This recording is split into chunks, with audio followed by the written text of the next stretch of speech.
I stood in the hotel lobby, my suitcase handle biting into my palm as the elevator doors slid shut without me. Laughter spilled from above, my daughter's laughter, bright, careless, and meant to be heard. They'd gone to dinner without me. After raising her alone, after funding every inch of her golden life, I wasn't family tonight. I was just the woman who paid for the room. All right, before we dive into this crazy story, do me a favor. Subscribe and tell us where you're watching from. The Charleston dusk melted like honey across the cobblestone streets as Elaine Rhodes stepped out of her town car, heels clicking softly beneath her. Spanish moss danced from ancient oak limbs, and the air held the kind of warmth that clung to skin and memory. She stood in front of the grand sandstone facade of the Hollingsworth Hotel, a centuries-old monument of low-country wealth, and for a moment she allowed herself to feel something close to pride. She'd booked the entire weekend here. Every room, every dinner, every fragile ego under her name. Inside, the lobby smelled of polished wood and faint lavender, dimly lit by antique lanterns that flickered like gaslight secrets. A doorman nodded politely. She adjusted her cashmere shawl and moved to the check-in desk, where the young concierge looked up with a warm smile that faltered slightly at her last name. "Mrs. Rhodes," he said. "Welcome back. Your suite is ready. Your daughter and her fiancé arrived earlier this afternoon. They've already gone to dinner." Elaine's lips didn't move. She blinked once. "Did they leave a message?" The concierge hesitated. "No, ma'am. But I believe they're at Elan, the rooftop restaurant. Private reservation." She nodded slowly as if absorbing weather. No text, no call. Not even the lazy courtesy of a forwarded invite. Her phone buzzed. She opened Instagram. An Atelier Rhodes had posted a story. "Pre-wedding dinner, just us, like a grateful finally, here." A clinking of glasses, candlelight, and Trevor's smug half-smile as he leaned in too close. Elaine didn't flinch. She just tapped the screen off and slid the phone into her bag. She followed the bellhop into the elevator, up 12 floors to the presidential Magnolia Suite, a high-ceilinged corner of the building with curved windows and a balcony that overlooked the water. Cream and navy decor, fresh orchids on the coffee table, and the faint hum of luxury that never had to announce itself. He opened the door, wheeled her suitcase in, and turned to her with a soft grin. "There's a welcome amenity waiting for you, Mrs. Rhodes." She raised an eyebrow. "Is there?" A chilled bottle of Veuve Clicquot, nestled in a silver bucket, stood by the fireplace, flanked by two cut crystal flutes. A handwritten note was tucked beside it, folded with hotel stationery. "Compliments of your suite, Mrs. Rhodes. Welcome back." She waited until the bellhop left, then crossed the room slowly, fingers grazing the cool marble of the mantel. She poured the champagne herself. No toast, no audience, no daughter to fuss with place settings, no fiancé playing heir to a kingdom he hadn't earned. Just her, and the silence she'd funded. Elaine raised the flute and let it catch the chandelier's light. "To good taste," she murmured, and drank. She stepped onto the balcony, the night stretching over Charleston like a velvet curtain. Somewhere above, laughter floated from the rooftop. Faint music, the faintest chime of Natalie's voice. Bright, careless, hollow. Elaine pulled her shawl tighter around her shoulders and leaned on the iron railing. The harbor glimmered beyond the rooftops. She remembered the first time Natalie had seen it, 7 years old, pointing at the sailboats like they were stars she could catch. That version of her daughter was long gone, buried under filters, entitlement, and perfectly curled blonde hair. Her phone buzzed again. Not a message, just a notification. Trevor had posted, "Can't wait to marry up and Cha, blessed." The caption sat beneath a photo of him clinking glasses with Natalie, the Charleston skyline glowing behind them. Elaine let the screen dim in her hand. Inside, the suite felt both too large and too exact. Every chair perfectly placed, every light softened to warmth. She moved back inside and slipped off her heels, setting them gently by the window. She poured another glass, slower this time. Then, with calm precision, she walked to her Louis Vuitton carry-all, unzipped it, and pulled out a slim leather folder.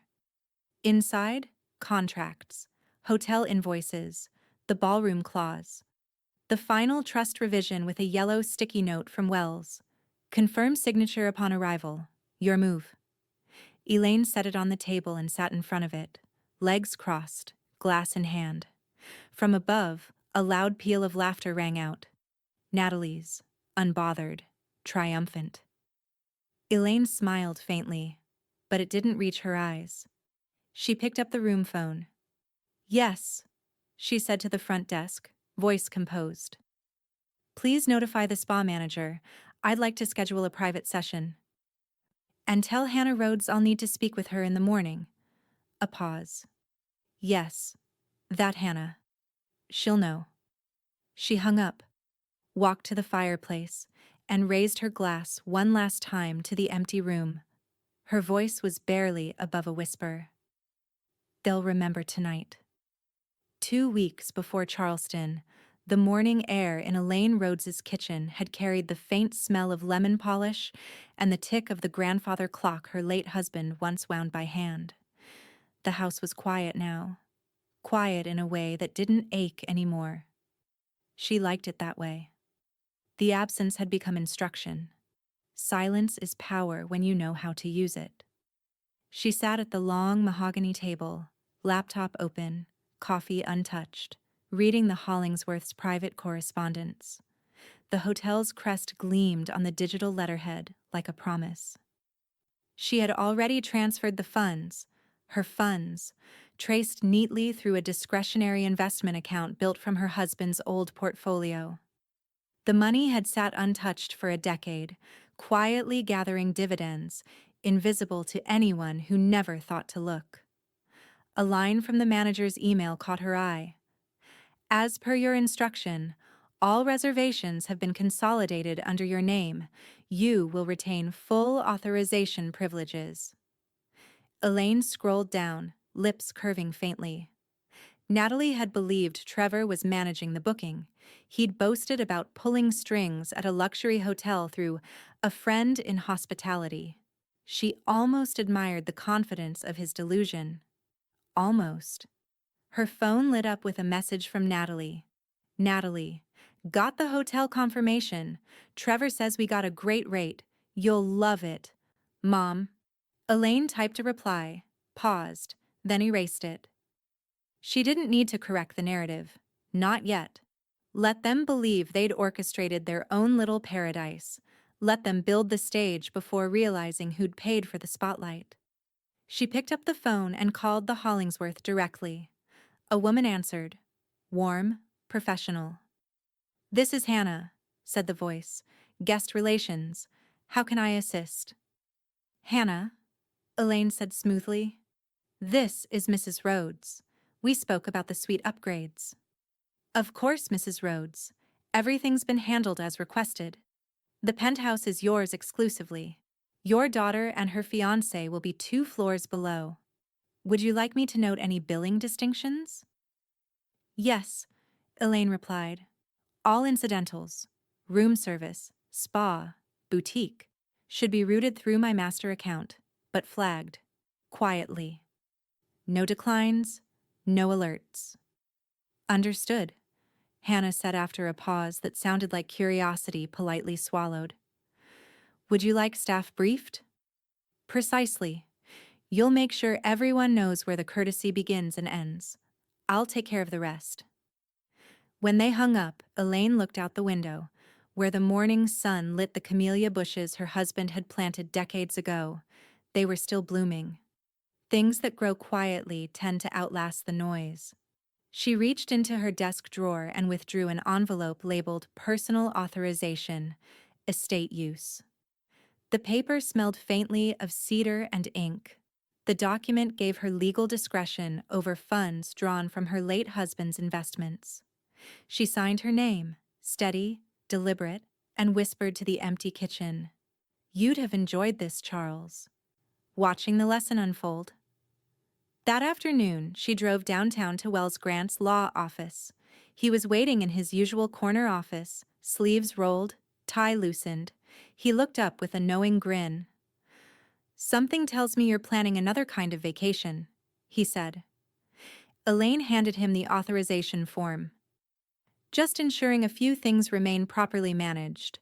I prefer to control the narrative." Wells scanned the paper, then looked up.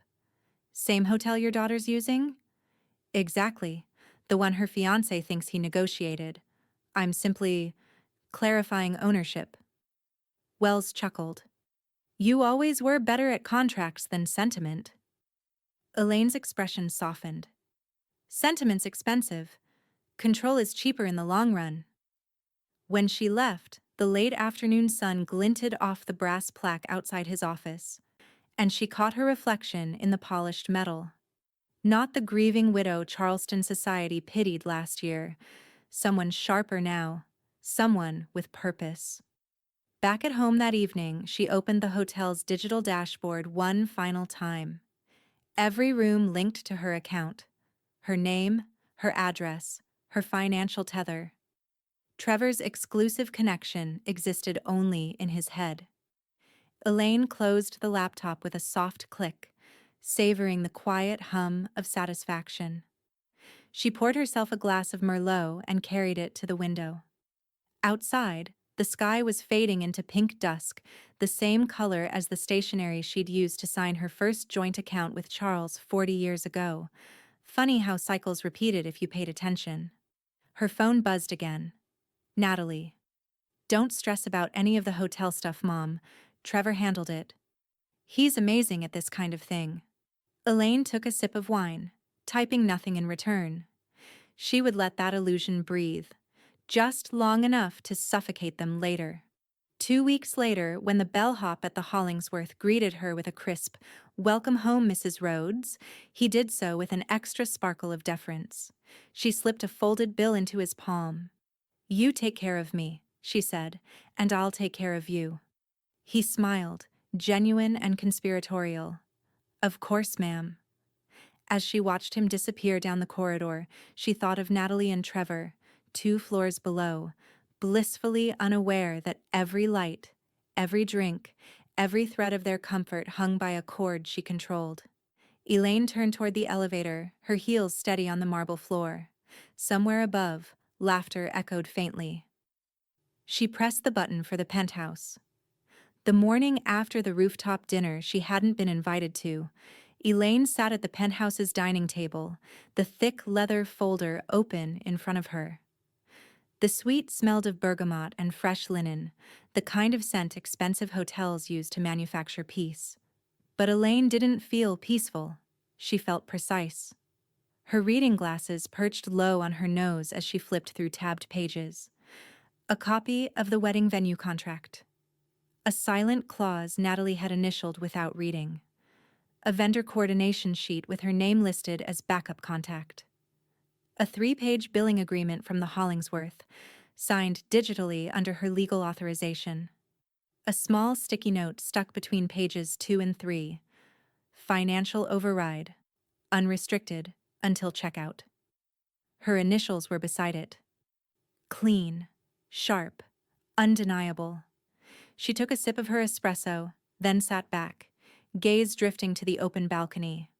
The morning was still soft, the Charleston skyline painted in blush and blue.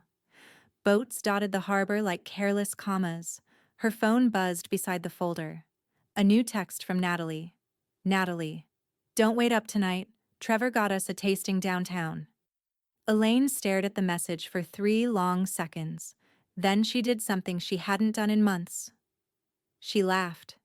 Quiet, dry, and only once. She didn't respond. Instead, she tapped the FaceTime app. 2 rings later, Gina's face filled the screen, grainy and close up. "You look like someone who didn't strangle her daughter last night," Gina said, reaching for her mug.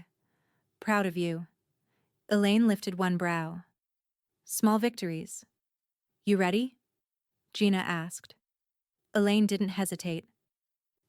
It's all already in motion. Gina smiled behind her mug.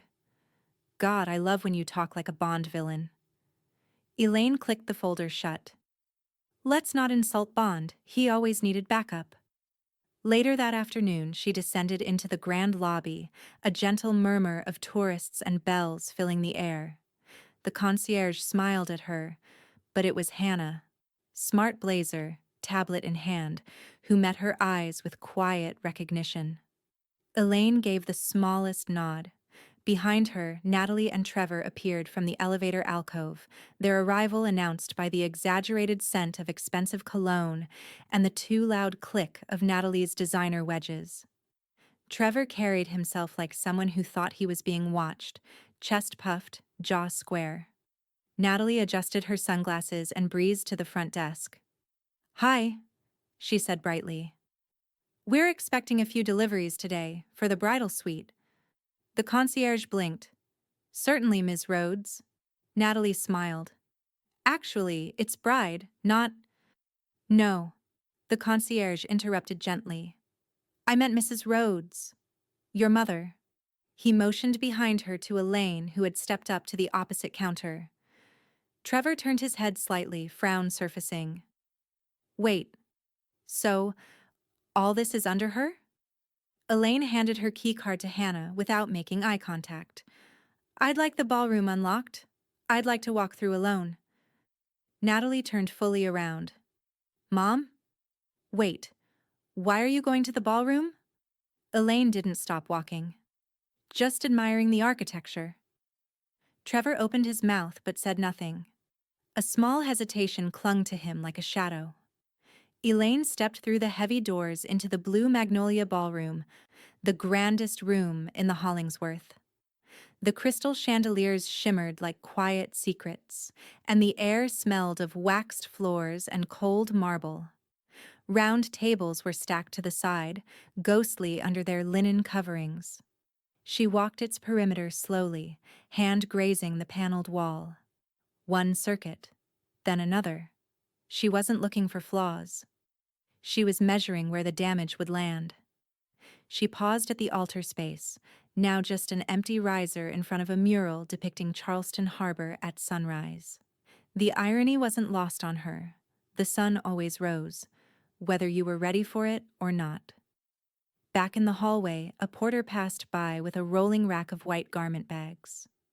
Elaine stepped aside to let him pass, her gaze flicking over the tag on the front bag. Natalie, do not press. Designer dress. Elaine smiled. She knew exactly how long that dress had left to matter.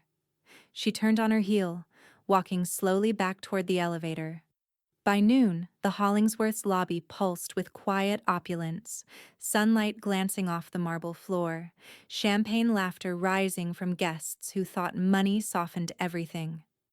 Elaine sat in the corner of the Atrium Cafe, silver teapot steaming in front of her, posture perfect, expression unreadable. She wasn't waiting for anyone. She was observing. Through the tall palms and columns, she could see Natalie at the boutique across the lobby, twirling a silk dress against her body in the mirror.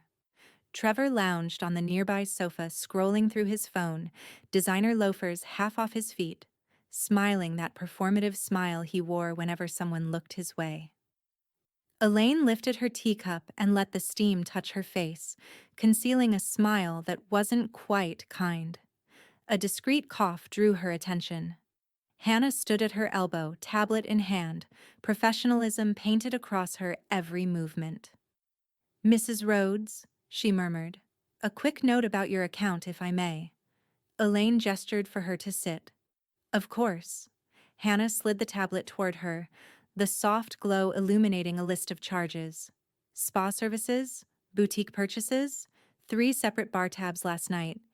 Each one is routing automatically to your master authorization. Elaine's eyes flicked down the screen. The totals weren't shocking. Natalie's appetite for indulgence had always been a mirror of her insecurity. Spend louder, feel smaller. She handed the tablet back.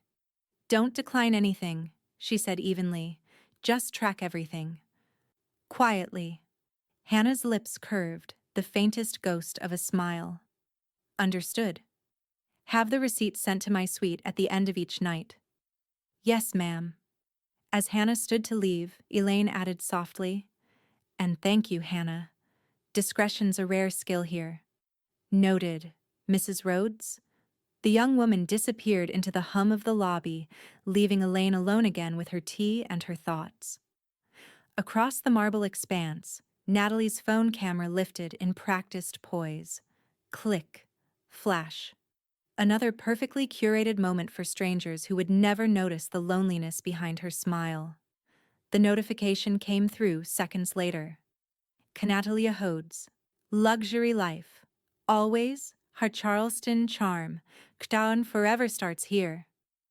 Elaine didn't even bother opening it. She simply tilted her head slightly, watching Trevor hand the sales associate his card. A black, metallic rectangle he flourished like proof of self-worth. From across the room, she saw the moment it happened. The tiny, embarrassed shift of his shoulders. The staff member's polite but strained smile. The way he leaned forward, lowering his voice as though volume could fix balance. Declined. Elaine stirred her tea. One slow, measured circle. The associate, after a short murmur into her earpiece, quietly ran the charge again. This time on Elaine's open master account. No fuss. No attention. No need for confrontation. When the receipt printed, Trevor straightened, laughing as though nothing had happened. He draped an arm around Natalie's shoulder, whispering something self-congratulatory about rewards points and perks of loyalty. Elaine smiled faintly to herself. Loyalty, she thought, isn't bought. It's drafted in ink and leverage. She finished her tea, gathered her gloves, and stood. That evening, she visited the spa, under the pretense of a massage appointment, though she had no intention of relaxing. Hannah met her at the entrance, tablet tucked under her arm again. Activity picked up? Hannah said quietly, leading her toward a side lounge away from the guests. They've added another round of bar charges, 200 each, plus gratuity. He tipped well. On your card. Elaine's only response was a soft hum, the kind one makes when listening to weather reports. They seem unaware, Hannah added. They are, Elaine said, slipping off one glove finger by finger. Let's keep it that way. Yes, ma'am.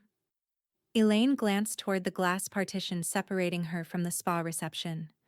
She could see Natalie's reflection in the mirror beyond, laughing into her phone. Oblivious, the hotel logo glittering behind her like a crown she hadn't earned. Do you know what the most expensive illusion is, Hannah? Elaine asked. The younger woman shook her head. Being sure you're the one in control. Hours later, Elaine returned to her suite. A silver tray awaited on the writing desk, stacked with printed folios, each one neatly stamped Master Account Holder, E. Rhodes. She poured herself a brandy from the decanter and thumbed through the receipts like reading a novel written in dollar signs. Spa facials, champagne, romantic dinner package. She paused on one line. Bar, rooftop lounge, 3 bottles. Dom Perignon, table charge applied. Her brows lifted. The bill wasn't the point. The proof was. She folded the pages, slid them into her folder beside the contracts, and sealed the envelope with a neat press of her thumb. A knock came at the door. Room service, late-night delivery she hadn't ordered. Elaine opened it to find a bellhop holding a silver cart and a smile. Compliments of the couple downstairs, he said. They said to send it to their, family account. Elaine's eyes glimmered with amusement. Did they now? Yes, ma'am. Would you like me to take it back? She thought for a moment. No. Leave it. When the door shut, she lifted the silver lid. Chocolate-dipped strawberries, half melted from the trip. She took one, bit in, and set the tray aside. The sweetness was cloying. the kind that stuck. She wiped her fingers, walked to the window, and looked down at the Charleston streets glowing beneath her. By the time Wells Grant arrived at the Hollingsworth, the Charleston heat had softened into a late morning haze. He walked through the hotel's grand entrance with a leather briefcase in one hand and a linen jacket slung over his arm, his pace measured but unhurried. The kind of man who understood power wasn't rushed. It entered calmly, knowing it belonged. Elaine was waiting for him in the blue magnolia ballroom. She stood near the riser again, back to the mural of the harbor sunrise, hands clasped in front of her. A crystal glass of still water sat untouched on the table beside her. The morning light through the high windows made her silver hair glow like steel. Wells approached with a nod and placed the briefcase on the table. "You weren't kidding," he said, flipping the latches. "They've racked up quite the tab." "I let them," Elaine said, without apology. "A bit more rope." He pulled out a folder thick with documents. "Then let's talk about the knot." Elaine didn't sit. She leaned over the table as Wells opened the file and slid a page toward her, already tabbed. "The clause," he said simply. It was one she hadn't seen in over a decade, buried deep in the trust agreement she and Charles had updated just after Natalie's first marriage collapsed. At the time, it was theoretical, a quiet protection Charles insisted on, just in case. She ran her fingers over the typed line. "Disbursement of trust funds is contingent upon beneficiary behavior deemed respectful, fiscally responsible, and non-abusive toward primary executor." Elaine exhaled. Charles really did think of everything. Wells gave a half smile. He knew entitlement has a long fuse but always finds fire. He pulled out another document, shorter, more brutal in its clarity. "This is the activation addendum. You sign, and the disbursement stream to Natalie halts immediately. No more inheritance access. No more estate-backed perks. This isn't a delay. It's a revocation." Elaine stared down at the page. Her name was already printed neatly at the bottom. The date left blank. Trevor's charges, the room service, the spa, the posts, the lies. "It all counts, doesn't it?" she said quietly. Wells nodded. "The clause doesn't define abuse in legalese, but emotional manipulation, financial exploitation, intentional exclusion, it qualifies. It's airtight. I made sure of it." Elaine picked up the pen beside the folder. Her hand didn't tremble. She dated the form, signed her name in one fluid motion, set the pen down. Silence passed between them like a sealed vault door. "It's legal," Wells said softly. "It's yours now. All of it." Elaine straightened. For the first time that day, she smiled, not faintly, not politely, but with quiet satisfaction. "I was never angry," she said. "Just done." 20 minutes later, Hannah met her at the concierge desk. The front of house buzzed with its usual luxury rhythm, clinking glasses, wheeled luggage, soft jazz murmuring from overhead. But the moment Hannah saw the signed document, she went still. "This is the POA change," Elaine said, "effective immediately. I'm the only authorized party on the account. I want the front desk, housekeeping, room service, billing, everyone updated. Quietly." Hannah nodded, already flipping through her tablet. "I'll handle it personally. Trevor and Natalie are no longer to be comped or assumed covered under my name. No more open charges, no special treatment. And if they try to use the card? Decline it," Elaine said simply. "Then send them the bill." Hannah paused. "Would you like us to notify them now?" "No," Elaine said, smoothing a crease in her blazer. "Let the moment choose them." She turned to leave but stopped, her voice softer this time. "You've been good to me, Hannah. Thank you for staying quiet." "I wasn't quiet," Hannah said. "I was watching. Like you." As Elaine crossed the lobby, She passed Natalie and Trevor at the boutique again. Natalie held a gauzy white wrap in one hand, holding it against her bare shoulders while chatting up the salesgirl. Trevor laughed nearby, sipping espresso from a paper cup as though he owned the ground he stood on. Elaine didn't slow down. She didn't look over. But as the elevator doors opened, she heard Natalie say, loud enough for the boutique to hear, "Mom's obsessed with control. I swear she gets off on making everything about her." Elaine didn't flinch. She stepped into the elevator and pressed penthouse.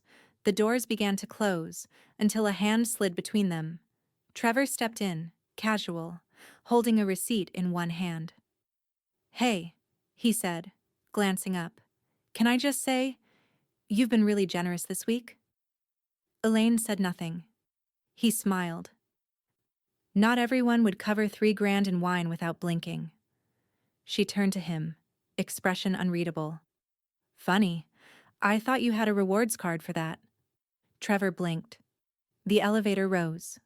At exactly 9:07 a.m., Natalie and Trevor stood at the Hollingsworth's checkout desk, designer luggage lined up behind them like a parade float that had just lost its audience. Natalie's oversized sunglasses hid the worst of the damage from the previous night's rooftop indulgence, but the edge in her voice was sharp and unfiltered. "There must be a mistake," she said, tapping her nails against the marble counter. "This was all on our family account. It's been approved the entire weekend." The front desk clerk, a seasoned woman named Claudia who wore patience like armor, didn't blink. "I understand, Ms. Rhodes. However, that account was closed last night per the primary holder's instruction. These charges are now owed in full." Trevor leaned in, flashing the same smirk he used at networking events. "Maybe just run my card again? It's an exclusive rewards platform, black tier. Could have triggered fraud." Claudia took the card delicately, as though holding something that might crumble under pressure. She slid it into the reader. Declined. Natalie snapped her sunglasses off and slammed them onto the counter. "You've got to be kidding. Try mine." Trevor's phone buzzed with a bank alert. He glanced down, color rising in his face. He tilted the screen away from Natalie. Claudia ran Natalie's card. The machine beeped again, twice this time. "Insufficient authorization," she said, and for a moment her expression softened. "Would you like to contact the account holder?" Natalie blinked. "What do you mean, contact?" "Mrs. Elaine Rhodes is the primary. She revoked linked guest privileges this morning. As of 7:15 a.m., the master billing structure was fully terminated. The total due is $9,132.78.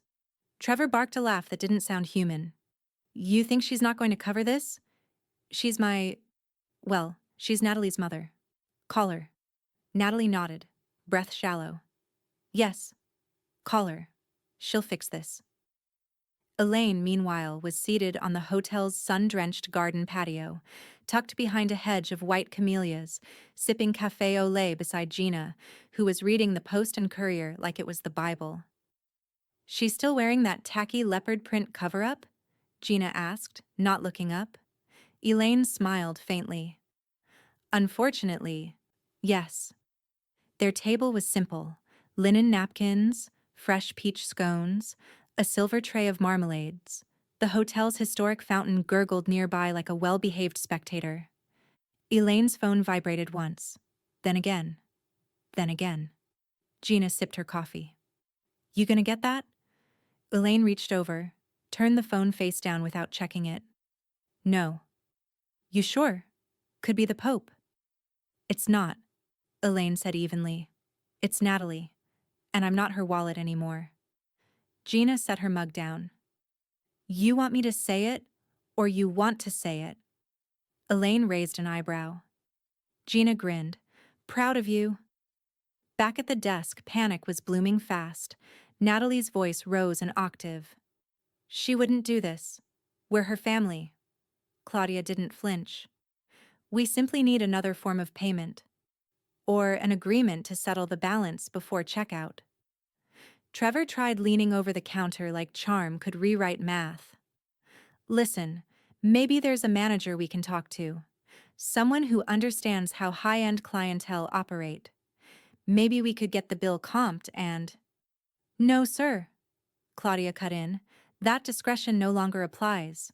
Hotel policy requires that unpaid charges be resolved before checkout, or the charges are escalated to legal collections. He stared at her like she'd spoken another language. Natalie's phone buzzed. No response. She redialed. Straight to voicemail. Again. She's ignoring me, Natalie said, stunned. She's actually ignoring me. Trevor grabbed the handles of their suitcase. Okay, we'll go find her. She's probably in the lobby or spa. Claudia didn't stop them, but she didn't look concerned either. Elaine and Gina were still on the patio when they heard the hurried slap of heels on stone tile. Elaine didn't turn. She simply lifted her coffee again. Natalie's voice cut through the air like a blade. Mother. Elaine set her cup down slowly. Gina folded her newspaper in one crisp motion and laid it on the table. Natalie came into view, face flushed, eyes wide. Trevor trailed behind her, less certain now. Elaine looked up. Good morning. Natalie barely restrained herself. We just tried to check out. They said you closed the account. They said you revoked everything. Elaine didn't blink. I did. Why? Natalie demanded. You can't just do that. We don't have that kind of cash on hand. Gina raised her mug. Sounds like a you problem. Trevor tried to speak. Elaine held up one finger without looking at him. Natalie, she said calmly, you excluded me from your celebration, used me like a concierge, and treated my support as your entitlement. There are consequences. We're family, Natalie snapped. You can't just— I can, Elaine said. And I have. Natalie's voice cracked like a whip across the garden patio. You embarrassed me, she hissed. You humiliated us in front of the entire hotel. Elaine didn't rise from her chair. She didn't flinch, didn't raise her voice. She simply reached into her handbag, unfastened the leather clasp, and pulled out a structured navy folder. She set it gently on the table between her untouched marmalade and Gina's half-folded newspaper. You did that, Elaine said. I'm just providing the footnotes. Natalie stared at the folder like it might be radioactive. What is that? Documentation, Elaine replied. Receipts, charges, time-stamped posts, and a contract you signed without reading. Trevor stepped forward, palms up like some panicked intern managing a PR crisis. Let's all just calm down and talk this through like adults. Elaine didn't even look at him. She raised one finger, slow and deliberate. Trevor froze mid-sentence, mouth still open. Gina sipped her coffee, suppressing a smirk. Elaine turned her full attention back to her daughter, who still hadn't moved. You left me at dinner. You posted about how exclusive it was, just the two of you. You made it clear I wasn't part of your family unless I was footing the bill. But what's worse, she said, voice sharpening, you knew who was paying. And you abused that hand while pretending it didn't exist. Natalie's face twitched. You're twisting things. I didn't abuse. You charged 3 bottles of Dom Perignon to a woman you didn't bother inviting to dinner. Elaine cut in. You let him? She gestured toward Trevor without looking at him. Brag about connections he didn't have. You flaunted wealth I provided as if it belonged to you. And then, you had the gall to act shocked when I stopped feeding the fantasy. I didn't ask you to pay for it, Natalie snapped, voice cracking. You just did, and you were happy to let me. Elaine leaned forward now, resting her palms on the table. You spent with full confidence and zero curiosity. You posted, you posed. You pranced around this hotel like a queen, unaware you were dancing on a rug I had every right to pull. Trevor finally found his voice again. Look, this whole thing is getting— Elaine's finger lifted again. He went quiet. Natalie's hands shook as she finally reached for the folder. She flipped it open, pages of itemized charges, screenshots of her own social posts, and a highlighted clause from the trust agreement. Her face drained as she read. Subject to revocation in cases of disrespect or financial misconduct, she read aloud. Her voice thinned. Executor reserves full authority to cancel disbursements, benefits, and related privileges. You can't be serious. Elaine's expression didn't change. I was serious when I signed it, and I'm serious now. You can't just cut me out of my own wedding. It was never your wedding, Elaine said, voice low but steady. It was an event I financed, a venue I authorized, a guest list I was excluded from. I've done the math, Natalie, and it no longer adds up to love. Natalie stared at the clause again, as if sheer disbelief could will it away. Gina reached for a second scone, completely unbothered. This has been a great trip, she said cheerfully. Honestly, better than Paris last fall. Trevor took a step back like he'd just realized the room was made of glass. Natalie's voice dropped. So, what now? You just disown me? Elaine folded her napkin slowly. You don't get both my money and my silence. One of those is gone. The other was never promised. 2 months earlier, on a Wednesday so forgettable it became perfect, Elaine walked into the office of Charleston's most charming boutique wedding venue, the Baymore House, just 15 minutes before it closed. The receptionist barely looked up. Sorry, no tours without appointments. I'm not here to tour, Elaine said, slipping a sealed manila envelope onto the counter. The woman opened it, eyes scanning the top page, offer to purchase, pending lien clearance. She looked up, stunned. You're the buyer? Elaine nodded once. Quietly, yes. I trust discretion here isn't optional. It wasn't. The Baymore house had been circling bankruptcy for months, bleeding under mismanaged luxury packages and an unpaid tax lien that no Charleston debutante would dare touch. But Elaine wasn't a debutante. She was a woman who'd been treated like a burden in a space she bought from underneath them. Natalie never asked how Trevor found the venue, never noticed he didn't attend the walkthrough, never saw the fine print on the emailed confirmations that listed Rhodes Management Holdings, LLC, as the primary contact. She had simply posted a photo in front of the ivy-draped entrance with the caption, "Dream venue secured, Trevor really came through." Elaine had smiled when she saw it. She had come through, after all. Now, on a hot afternoon humming with cicadas and reckoning, Elaine sat across from the venue's manager in his back office. I want the reservation revoked, she said. He blinked. The entire wedding? Yes. The date, the vendors, the bar package. Cancel the florist and catering. Notify security that any further access requests must come through me directly. He hesitated. You understand? This will trigger breach penalties for the client. Elaine handed him a folder of signed forms. The client never existed. The agreement is under my company.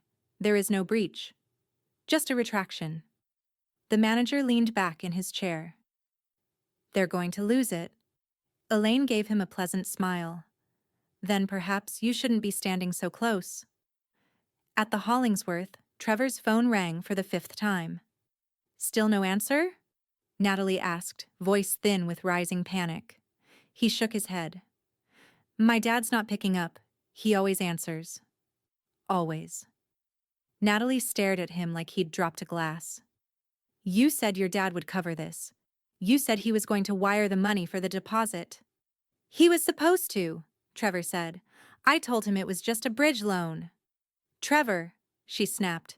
Your whole contribution to this wedding was getting the damn venue. That was your job. Trevor's face flushed. Well, you said your mom was covering the rest. They stood frozen in the lobby, beside a luggage cart with half-open designer suitcases. Guests passed them, glancing sideways, just long enough to register drama, not long enough to invite it. Then a notification pinged Natalie's phone. She stared at it for a long moment. Her hand shook as she handed it to Trevor. It was an email. Subject: Event Termination Notice. Baymore House. From Elaine Rhodes to all vendors. Management. Trevor read it out loud, voice flattening with each word. Per agreement terms under Rhodes Management Holdings, all prior vendor coordination and venue access for the July 20th event is hereby revoked. Please consider this notice of full cancellation. Natalie made a sound, half gasp, half growl. People were watching now. A tourist couple had paused near the bell desk. One of the boutique staff froze with a garment bag still in hand. Natalie spun toward the front doors. She can't do this. She can't cancel my wedding. But her heels snagged the edge of the rug, and she stumbled forward, catching herself just before she fell. Trevor didn't move to help her. She stormed out of the lobby and into the heat, blinded by sunlight, fingers tapping furiously into her phone. She dialed. No answer. Dialed again. Straight to voicemail. Inside, Elaine stood in front of the concierge desk, serene as a portrait. Gina leaned beside her, arms crossed, sunglasses on. They're unraveling. Elaine nodded. Good. Want me to record it? Elaine considered. No, let them remember it blurry. Shame tends to sharpen with time. As the glass doors behind them slammed shut, Gina smirked. So, what now? Elaine turned toward the elevators. Now, we let them sweat. The marble lobby of the Hollingsworth echoed differently in the late afternoon. The usual string quartet playlist was still playing, but softer now, like even the hotel itself didn't want to be associated with what was happening at the front desk. Natalie sat slumped on a velvet bench beneath a wrought iron chandelier, mascara smudged in twin half-moons under her eyes. Her phone dangled uselessly in her lap, its screen dark. The designer heels were gone, replaced with hotel slippers. Her suitcase was unzipped, one sleeve of her rehearsal dinner dress sticking out like a flag of surrender. Trevor paced in tight, agitated circles. It's a hotel. It's not a prison. We can't be stranded here. But they were. The desk clerk had repeated herself 3 times now. Apologies, Mr. Clark, but the car service you're requesting requires a card on file. Unfortunately, your reservation is no longer tied to a billing account. What about the airport shuttle? Natalie asked, her voice cracking. That's a courtesy of the Hollingsworth, the clerk said. Available only to executive suite guests. Trevor stepped forward again, voice raised now. Then call a cab. We'll pay in cash. The clerk glanced down at the terminal. The estimate is $78.14 to Charleston International. Do you have that in cash now? Trevor looked to Natalie. Natalie looked away. A beat passed. Then, from behind them, came a slow, steady voice. You know, Gina said, approaching the desk with a folded paper in hand. There's a Greyhound that leaves at 5:45, direct to Savannah. From there, you can catch a transfer. Natalie whirled. You think this is funny? Gina didn't blink. No, just efficient. Trevor opened his mouth, but what came out wasn't arrogance. It wasn't spin. It was a low, honest plea. Elaine, he said, turning toward the doors. Please, just 5 minutes. Elaine stood framed in the threshold, her silhouette cut clean against the glass as the valet pulled her waiting town car into place behind her. The low hum of the engine filled the air like punctuation. Trevor stepped forward. I get it. We crossed a line. But you don't have to end it like this. Give us a chance to fix it. I'll talk to Natalie. You had a chance, Elaine said quietly. This was your second chance. Natalie rose from the bench, moving with the disjointed heaviness of someone realizing their spotlight has dimmed permanently. Mom, this isn't how you do things. You don't just abandon people. Elaine didn't move. No, I just stopped rescuing people who pushed me off the boat first. Trevor looked between them. So what? This is about pride? Ego? You really think you're teaching us a lesson by leaving us stranded in a five-star lobby? I think, Elaine said evenly, you've mistaken my silence for absence, and my generosity for obligation. Natalie's chin wobbled, her voice dropped to something near a whisper. I don't have anyone else. Elaine's gaze softened, but only slightly. Then maybe it's time you learn how to be someone else. Behind her, the valet stepped forward. Your car is ready, Mrs. Rhodes. Elaine turned. Walked past the concierge desk without another glance. Trevor reached out as if to stop her, but his hand dropped before he made contact. The lobby doors parted as the cool of the car washed over her, the leather interior, the faint cedar scent of control. Gina caught up just behind her, slipping her sunglasses on. You handled that beautifully. Elaine slid into the seat. No, I handled it finally. The doors shut. Natalie collapsed back onto the bench like a puppet whose strings had been clipped.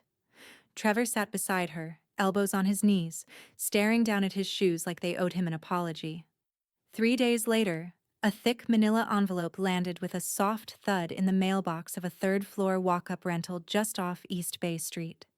It had no return address, only a neat, typed label. To Natalie Rhodes and Trevor Clark, R.E., outstanding balance, Rhodes Estate Trust inside, was a breakdown. Page 1, a full itemized invoice, room charges, spa treatments, boutique purchases, bar tabs, and the luxury tasting Trevor insisted on posting but never paid for. Page 2, the additional charges Elaine had personally added, interest, fees, and the executive administration penalty line Wells had insisted they include, just to make the point sting. Attached, a formal copy of a small claims court filing with Charleston County. Trevor opened it, eyes bulging. She's suing us. Natalie didn't answer. She stared past the wall, unblinking. Her phone lay untouched beside her, notifications silent, her social accounts long deactivated. The last image she'd posted, now deleted, had been a photo of her at the boutique, captioned, "Luxury life, always." The irony had aged like milk. Charleston isn't a city that gossips loudly. It whispers in historic parlors and garden brunches, behind oversized sunglasses and monogrammed cocktail napkins. It started with the florist. You hear about the Baymore wedding that just vanished? Then the boutique manager. Bride left in hotel slippers. Groom looked like he'd seen a ghost. By the end of the week, the story had its own nickname, the Hollow Wedding. No names were confirmed, of course, just hints and careful omissions. But everyone knew. And when Charleston society knows, it never forgets. Elaine sat beneath a striped cafe umbrella along the Battery, the wind coming in off the water sharp enough to need a shawl. Hannah joined her 10 minutes late, cheeks flushed from walking too fast. You didn't have to rush, Elaine said. I wasn't going to miss this, Hannah replied, setting her bag down. Besides, the staff's been talking about it all week. The way you handled that lobby scene? Legendary. Elaine smirked. I didn't handle anything. I just stopped underwriting a circus. The waiter approached with menus, but before he could speak, another voice came from just behind him. Mrs. Rhodes? Elaine turned. A young woman, housekeeping, maybe early 20s, stood with her hands clasped nervously, a flicker of hesitation in her eyes. Elaine's expression softened. Yes? I just wanted to say... The girl glanced at Hannah, then back to Elaine. Thank you. No one's ever stood up to them like that before. Not in front of everyone. Elaine nodded gently. Sometimes you don't stand up for applause. You stand because you've been sitting too long. The girl's eyes shone. We all saw it. You didn't raise your voice. You didn't break anything. You just ended it. Elaine reached for her wallet. What's your name? Jasmine. She handed Jasmine a folded bill and took her hand for a brief, sincere shake. You deserved better than to clean up their mess. When Jasmine walked away, Hannah raised her eyebrows. How do you keep doing that? Doing what? Turning revenge into grace. Elaine didn't answer. She opened her menu, scanned it, and said, Let's order the fried green tomato stack. I'm in the mood for something southern and satisfying. After lunch, Elaine asked for the bill.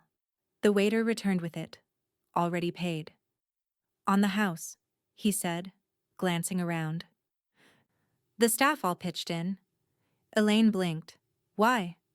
Because we've all worked weddings, he said, but we've never seen one undone so elegantly.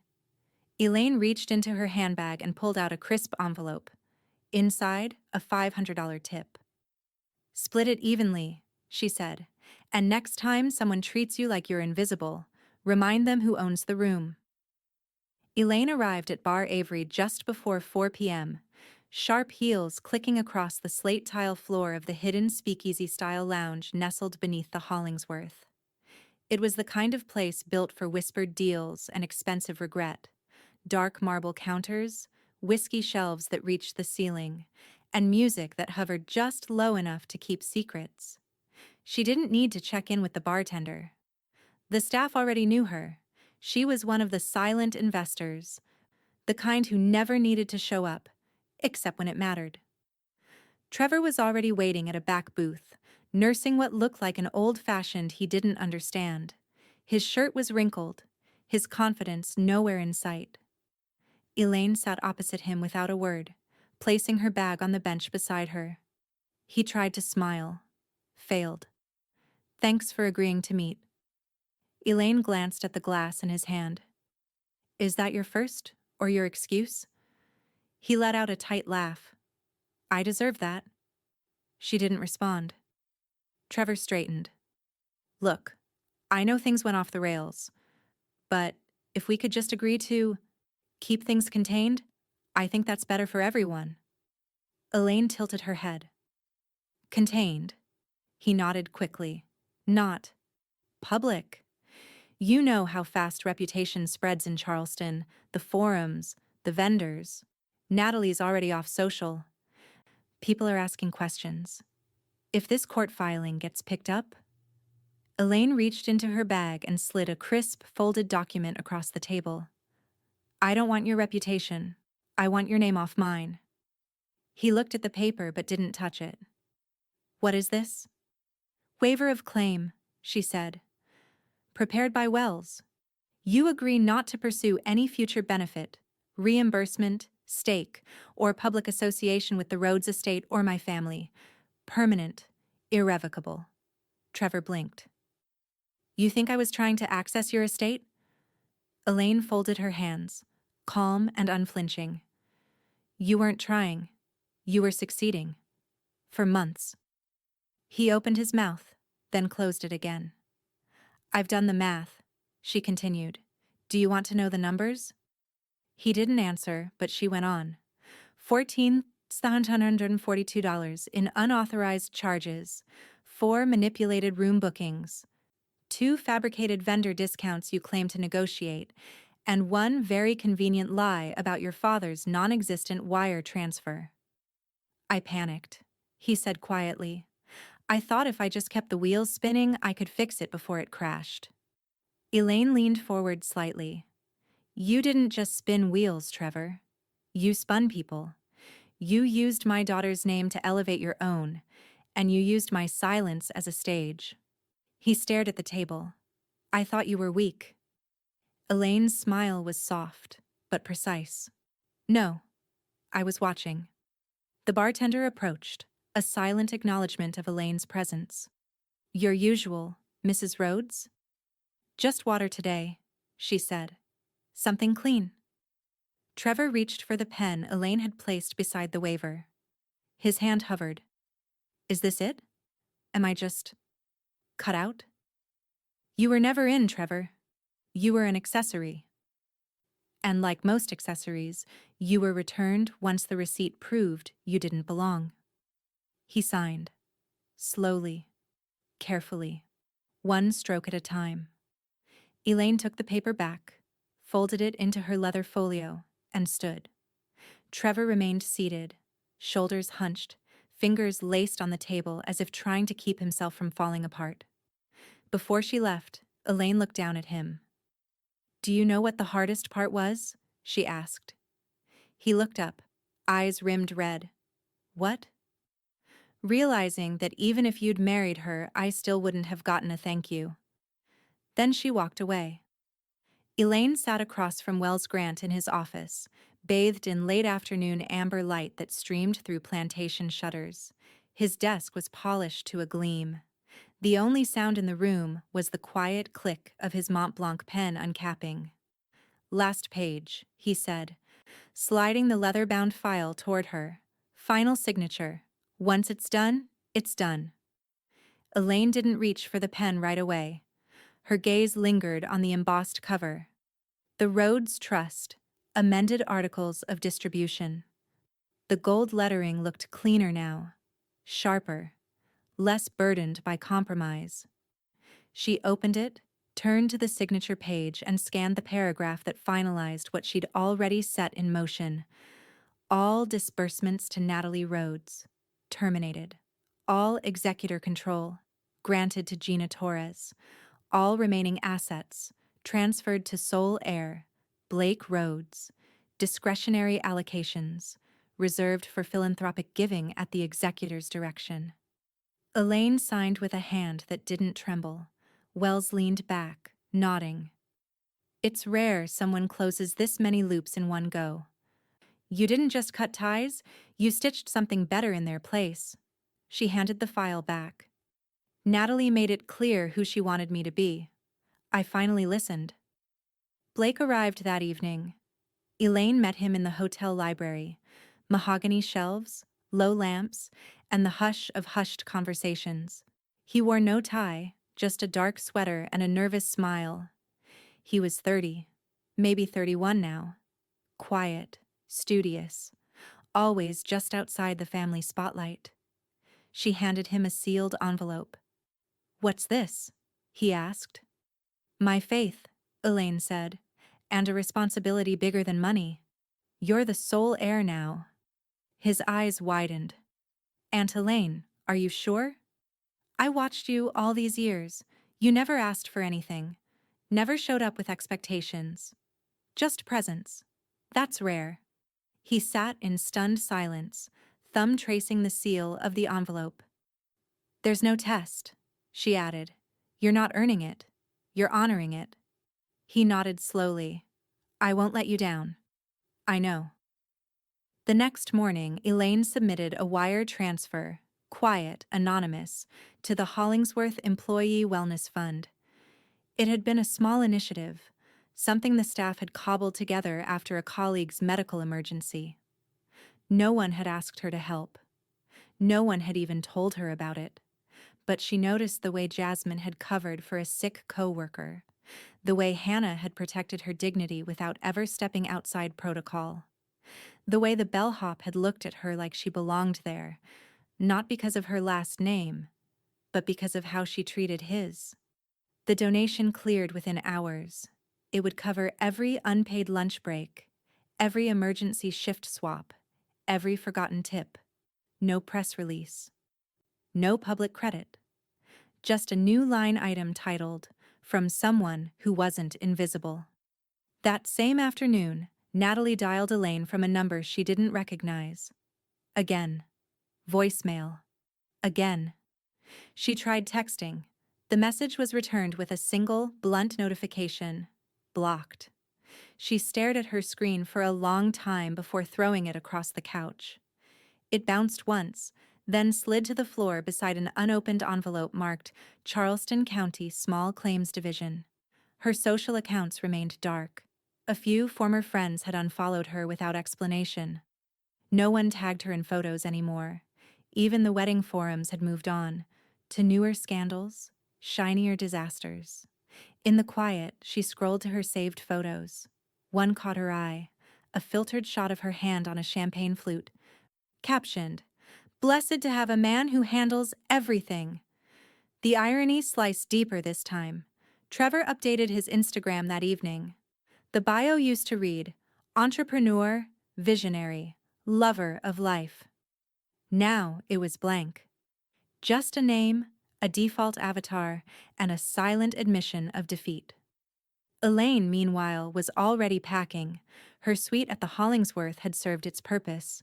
She folded her shawl with care, placed it into the Louis Vuitton duffel, and zipped it closed. Her eyes landed on the fireplace mantel, where a framed note from Gina sat. "No one gets to rewrite your ending but you." She smiled, turned off the lights, and opened the door, stepping into something new. The rooftop at the Hollingsworth had never looked like this. Gone were the rigid white tablecloths and pretentious menu cards. In their place, soft lighting strung between copper posts, warm jazz drifting from a hidden quartet, a buffet lined with dishes no one had to whisper prices about, and laughter that didn't pretend to be polite. Elaine stepped onto the stone terrace to a wave of applause. She wore navy silk and low heels. Comfort, not display. The evening air carried the faint scent of salt and rosemary. Charleston glittered below, like a city finally quiet enough to hear itself think. "Surprise," Hannah said from the center of the crowd, grinning wide and proud. "Welcome to your real celebration." Elaine blinked, momentarily stunned. The guest list was more intimate than elite.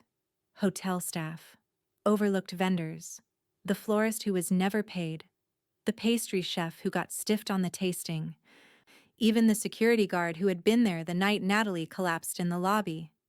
Gina raised a glass from the corner. "You better make a toast before I do. Mine will involve bourbon and bad words." Laughter rolled through the terrace. Elaine stepped to the makeshift podium, nothing but a small wooden riser borrowed from the event crew, and took the microphone. She didn't read from paper. She didn't need to.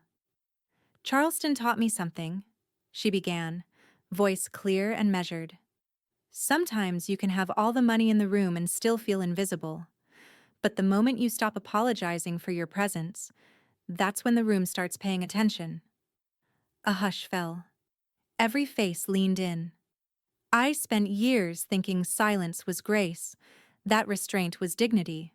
But there is nothing dignified about watching yourself be erased in real time. You don't owe anyone your voice, but you do owe yourself the power of using it." She let the pause settle before her final words.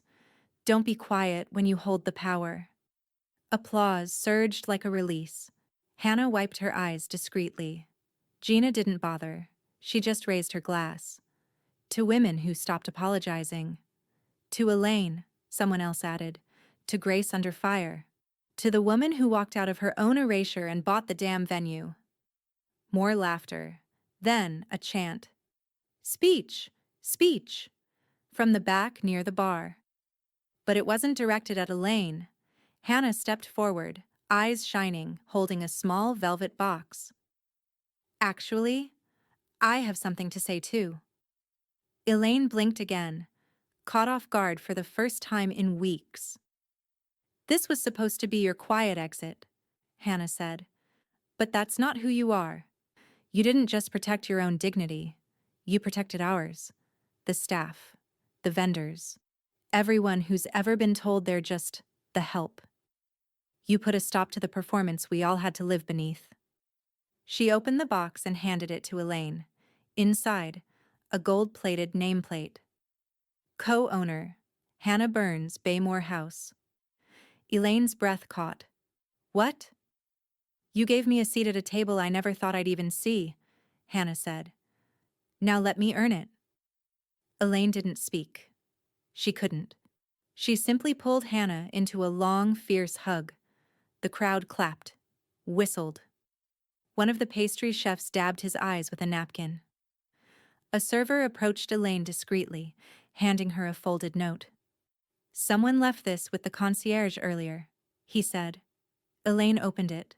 Inside, in Trevor's familiar block handwriting, "You win. We're leaving town." At the bottom, a forwarding address. It was a P.O. box. Gina peeked over Elaine's shoulder. Poetic, honestly. Elaine crumpled the note without reading the rest and slipped it into her clutch. They can keep the mailbox, she said. I kept the building. Elaine stood at the window of her new condo, coffee in hand, watching a white sailboat cut cleanly across Charleston Harbor. The morning light turned the water into molten pewter, streaked with gold. The gulls wheeled silently overhead. She had no interest in naming the moment peace. Peace sounded temporary. This felt more permanent, like completion. The condo was minimal and modern. Quiet walls, clean lines, warm light. A far cry from the grand historic home she'd once shared with Charles, full of crystal clocks and antique gilt. That house had been memory. This was movement. Her phone buzzed on the marble kitchen counter. Blake, 10:08 a.m. I want to learn how you built what you built. From the beginning.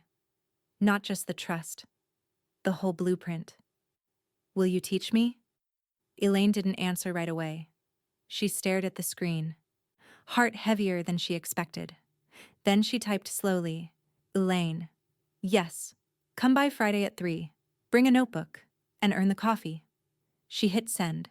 Smiled. An hour later, Gina arrived with fresh flowers, sunflowers and irises, bold and unapologetic.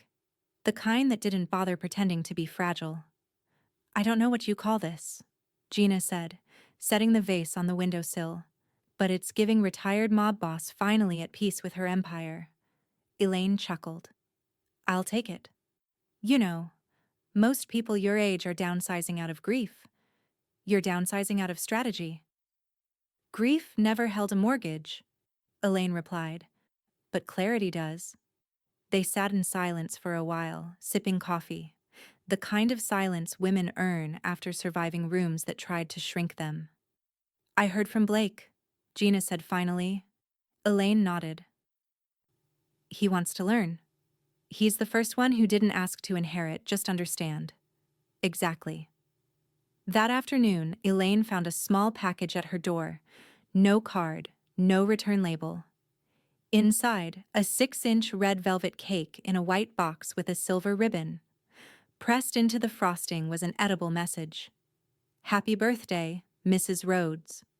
From all of us. She opened the fridge and made space between the wine and the fresh strawberries. A text followed seconds later from Hannah. Hannah, you didn't think we forgot, did you? Elaine replied. Never. Thank you. Just before sunset, Elaine walked the promenade beside the harbor. The wind curling strands of silver hair around her cheekbones. She'd forgotten how still a city could feel when you weren't bracing for noise. She stopped to admire a flower cart, then turned toward the water. A woman, maybe late 20s, approached. A stranger with a camera around her neck and tourist-worn sneakers. Excuse me, she said, hesitant. I'm sorry to bother you, but are you the woman who took down the fake wedding? Elaine turned slowly, raised an eyebrow. The woman rushed on. I didn't mean that disrespectfully. I work at the Charleston Wedding Board, forum moderator. There's this thread going around. Anonymous post. Tons of comments. No one knows the name, but there's all these vendors talking about a woman who shut down her daughter's wedding like a military operation, canceled the venue, froze the accounts, rewrote the trust. She stopped. Was that you? Elaine didn't answer immediately. She studied the girl's face. Young, curious, not mocking. She smiled. Depends who's asking. The girl laughed. It's iconic, honestly. Half the team says you're a myth. I wanted to believe it was real. Elaine turned back toward the water. You know what they say about myths. The girl blinked. What? They only become legends when they stop explaining themselves. The room was quiet, save for the rustle of papers and the soft scratch of pen against parchment. Elaine sat at the writing desk in her condo. The window cracked just enough to let in the breeze and the sound of gulls over Charleston Harbor. The late afternoon sun poured across her shoulders like a shawl, warm and certain. The final draft of her estate plan lay open before her. Page after page of choices she had made with care, not emotion. Each decision had been earned, not with fury, but with clarity. She flipped to the last envelope, handwritten, thick with something heavier than inheritance. The one marked Natalie. Inside was no check, no clause, no apology, just a letter. A final one. Dear Natalie, you once said I only felt powerful when I controlled things. You were wrong. I felt powerful when I was useful, when I believed my sacrifices built your future. But you mistook endurance for weakness and generosity for obligation. So I've chosen a different legacy, not one of silence or apology or unacknowledged wiring transfers, but one that writes women into the middle of the page, not the margin. I hope, one day, you'll understand the difference. Elaine Trevor's envelope was thinner, short, direct. Trevor, every performance eventually ends. Yours did the moment I stopped funding the stage. May you never mistake charm for character again, especially in yourself. Elaine Rhodes. Gina sat beside her now, one foot tucked under her on the couch, scanning the final PDF on her tablet while sipping her third espresso. Everything's tight, she said. No loopholes, no back doors. If they try to contest this, they'd have better luck convincing a priest to DJ. Elaine smiled faintly. That's why I kept you as executor. You're terrifying in a way lawyers only dream of. Across from them, Blake was seated cross-legged on the floor, poring over a spreadsheet. He looked up, beaming. The scholarship fund is fully mapped out. 4 regional women's colleges, renewable awards, and the literacy initiative is baked in as a condition for annual disbursement. You did it, Aunt Elaine. Elaine folded the letters, sealed them in cream envelopes, and set them in a small wooden box. No, she said softly. We did it. That evening, the Magnolia Room, once reserved for Natalie's forgotten rehearsal dinner, was reopened for a far different occasion. Elaine's retirement dinner. The staff decorated it with pale yellow roses and white linens, but nothing was excessive. The only shimmer came from the laughter.